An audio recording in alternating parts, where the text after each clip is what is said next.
الفضائيات التي تحصل العراقيين بأخبار الأزمات والانفجارات حفزتهم إلى اكتشاف فضائية جديدة، وهي الهاتف النقال، الذي بدأوا من خلاله التعبير عن أزماتهم بطريقة كوميدية، وذلك من خلال رسائل الطرائف وتحويل الأزمة إلى مواقف ساخرة، كما حصل مع ارتفاع أسعار اللحوم التي جعلت الخرفان تصبح ذات شأن، وترافق ذلك مع دورة كأس العالم التي حرموا منها ومن متابعتها أولا بأول.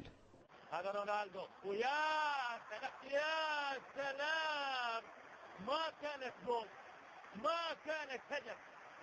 تناقل هذه اللقطات بات متنفسا بعد أن تفاقمت الأزمات دون حل، فتحولت الأزمة إلى مادة تشعرهم بالمتعة. من ضوجتنا يعني نسمع أغاني من نغمات، تعرف الظروف الأمنية فما يساعد، فواحد وين يروح فينتهي بالموبايل.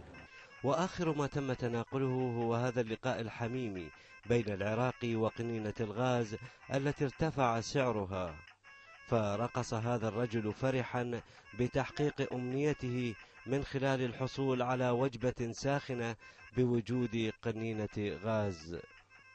فلاح الذهبي، الحرة، بغداد.